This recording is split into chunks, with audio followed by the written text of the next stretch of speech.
Good morning friends, કેમ છો? જય શ્રી કૃષ્ણ, જય માતાજી. ચેતન ગઢિયા બ્લોગમાં તમારું સ્વાગત છે. તો જો અત્યારે તો 10:30 પોણા 11 જેવું થયું છે અને આપણે તો જો ફ્રી થઈ ગયા. ઘરનું બધું કામકાજ પતી ગયું અને શાક માર્કેટમાં પણ જઈને આવ્યું. પછી જ આપણે છે ને નિરાતે બ્લોગ સ્ટાર્ટ કરીએ. તો હવે ઘરમાં તો બધા પોતપોતાનું કામ કરે છે. ચેતન ઓફિસ ગયા અને કાવ્યાબેન એક્ઝામ આપવા માટે ગયા છે. તો ચાલો હવે આપણે બ્લોગની શરૂઆત કરીએ. સાથે ને સાથે રહેજો, વિડીયો સ્કીપ કરતા નહીં. તમને આજના બ્લોગમાં બહુ મજા આવશે. અને ચાલો હવે અંદર જાઓ અને જોઉં કે બધાય શું કરે છે. મમ્મી તો પોરવાનું જ કામ કરતા હોય કા? કેટલા પોરવા જો તો હું આ પોરવા કઈ ખબર નથી પડતી આમાં. ખબર નથી પડતી કા ક્યાં વપરાય એ કઈ ખબર નથી પડતી. આમાં મોતીડા આ ફોરેનમાં જાય. ફોરેનમાં એમ. હા. અને તમે કેમ તૈયાર થઈ ગયા? મારો કાવ્યનું પેપર પૂરું થઈ જાય હમણાં 11 વાગે લેવા જવાનું. હા, કાવ્ય કહીને જ જાય કા રિક્ષા આવે તો મને તમે નાના લેવા આવજો. પપ્પાને લેવા જવા પડે અને કાવ્યાને નાના હોય ને એટલે ઘરનું ગાડું હોય. હાલ હવે કાવ્યાબેનને છે ને લેવાનો ટાઈમ થઈ ગયો તો હું ને પપ્પા બે સ્કૂલે જાય છે કાવ્યાને લેવા માટે. પછી આવીને રસોઈ પાણી બનાવશું. ચાલો પેલા કાવ્યાને લઈ આવીએ. તડકો છે ઓહો હો, તપી જાય એવો તડકો. શું પણ તડકો બહુ જ છે બહાર. તડકાને માથું ફાટી જાય એમ છે, ગરમીનું એવું થઈ જાય. માથે ચૂંદડી કે એવું કંઈક બાંધી નીકળીને તો જ અત્યારે નીકળાય એવું છે, બાકી તડકામાં નીકળાય એવું છે નહીં. હવે જો પપ્પા ગાડી કાઢે છે.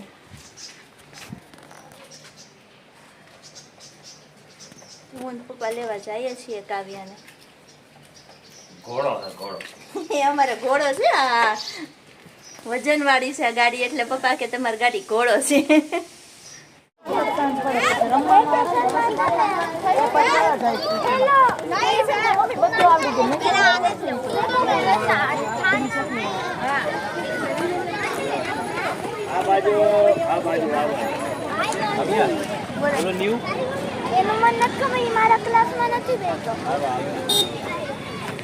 કાવ્યા કેવું થયું એક્ઝામ? મેથ મસ્ત ગયું, બધું આવડી ગયું. વાહ. તો કાવ્યાબેનને લઈને ઘરે જઈએ છીએ. કાવ્યાબેન એમ કહે કે પેપર બહુ મસ્ત ગયો. હોય તો રિઝલ્ટ આવે ત્યારે ખબર પડે નહીં કાવ્યા મસ્ત ગયું કે નહીં. તો જો કાવ્યાને સ્કૂલેથી લઈને હું પપ્પા આવી ગયા અને પછી તો બપોરે જમી અને સૂઈ ગયા. તો એમ કરતાં જો અત્યારે સાંજ પડી ગઈ છે અને બપોરે પણ જો કાવ્યાને ટ્યુશનમાં મોકલી દીધી હતી. તો જો 6 વાગી ગયા અને સાંજની રસોઈનો ટાઈમ થઈ ગયો છે. તો રસોઈમાં શું બનાવવું ને એ બધાને પૂછી લઈએ, કેમ કે આજે બધાને છે ને કંઈક નવું ખાવાની ઈચ્છા છે. તો બધાને પૂછીને બધાને જે ભાવતું હોય ને એ પ્રમાણે બનાવી લઈએ. તો ચાલો પહેલાં બધાને પૂછી લઈએ કે કોને શું ખાવું છે. શું થયું? કાંઈ થયું નથી. આ બોરસલી છે. આ તો ડબ્બો ખોલ્યો તો આખા ઘરમાંથી જો આ બોરસલીના ફળ છે. હા આ ફળ બહુ મજા આવે ખાવાની. એવું મને મને તો ભાઈ નો ભાઈ. આ મીઠા લાગે અને આ એના બી ની રે ને આ બી હા અને હુકવી સાફ કરી અને એનો પાવડર બનાવવાનો. બરાબર. અને હરસ મસા હોય ને તો સવાર સાંજ અડધી ચમચી પી માથે મોસંબીનો રસ પીવાનો.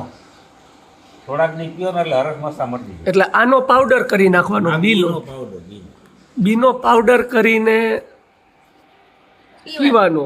પીવો સવાર સાંજ પીવાનો. સવાર હાન પીવાનો. માથે મોસંબીનો રસ પીવાનો. અને માથે મોસંબીનો રસ પીવાનો. એટલે રસની બીમારી હોય કે એવું બધું હોય તો એ મટી જાય. મટી જાય. આ નવો નુસ્ખો જાણવા મળ્યો. જો મારા દોસ્તારે રાજકોટથી મોકલ્યા. રાજકોટથી મોકલા. રાજકોટ હમણાં જ પાર્સલ આવ્યું. હા મેં તો ખોલ્યું તો આખા ઘરમાં વેરેલું કે આ હું નીકળું. નામ તમારું ચેતન ગઢિયા, એડ્રેસ તમારું દીધું ને કે આ હું મગાવ્યું. તો ખોલ્યું તો આખા ઘરમાં વેરાઈ ગયું આ બધું. વાહ. તો ખાવ બીજું હું. આમ ન ભાવે આપણને. તમને ન ભાવે, મને બહુ ભાવે એટલે હું કહું મોકલ.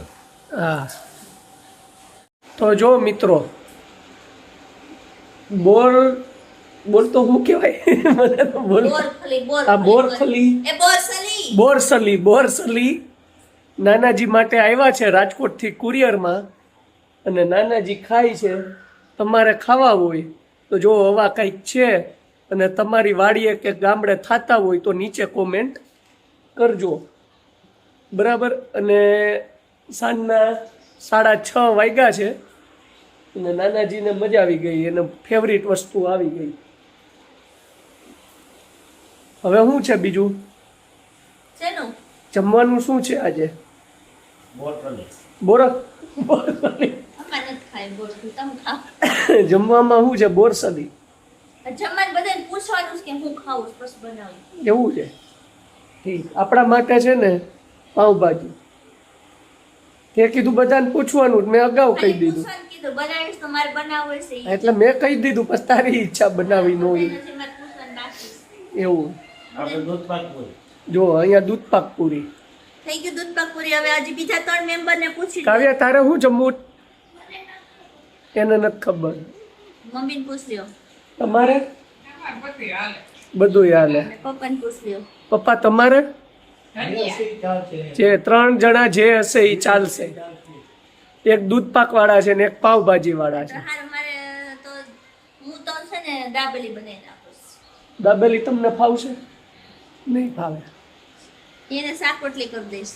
શાક રોટલી તમારા માટે, શાક રોટલી. અને આજે ઘરે બનાવવાની છે પણ તું ન બનાવતી. નાનીજીના હાથની આજ દાબેલી ખાવા. નહીં, એ તમે ગમે એમ કરો પણ તમારા હાથની દાબેલી. એ આરામ કરવા આવ્યા છે. હા તો તું બનાવજે. હું તો બનાવવાની છું. મન થોડી મારી છોકરી બનાવી, એને તેની છોકરી બનાવી દે છે. મન થોડી મારી છોકરી બનાવી આ છોકરી ડોક્ટર બનવાની મોટી થઈને સીધું ઇન્જેક્શન પહેલું તને મારશે અને મારી પથરી કાઢશે.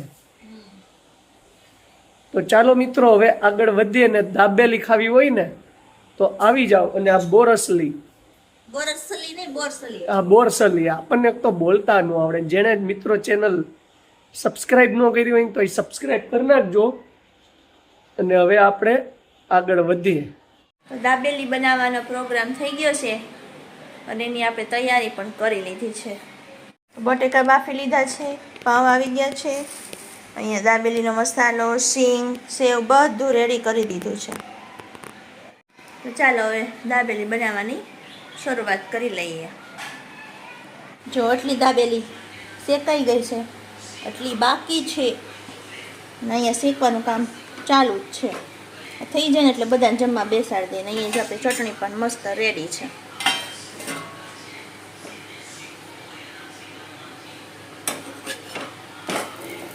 મસ્ત દાબેલી બની ગઈ. ચાયની થાળી તૈયાર થઈ ગઈ છે.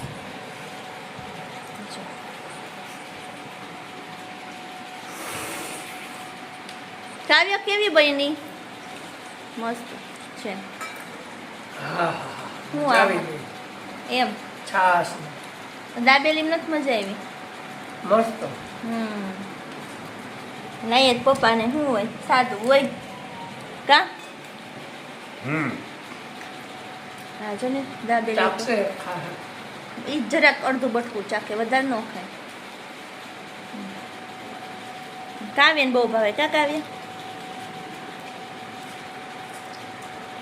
મિત્રો દાબેલી ખાઈને બધાને છે ને મોજ આવી ગઈ અને બધા ખાઈ પીને જો નવરા થઈ અને બસ અગાસે બેસવા માટે જાશું.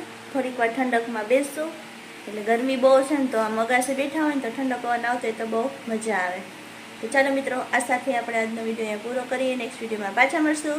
ત્યાં સુધી બધાને જય શ્રી કૃષ્ણ, જય માતાજી.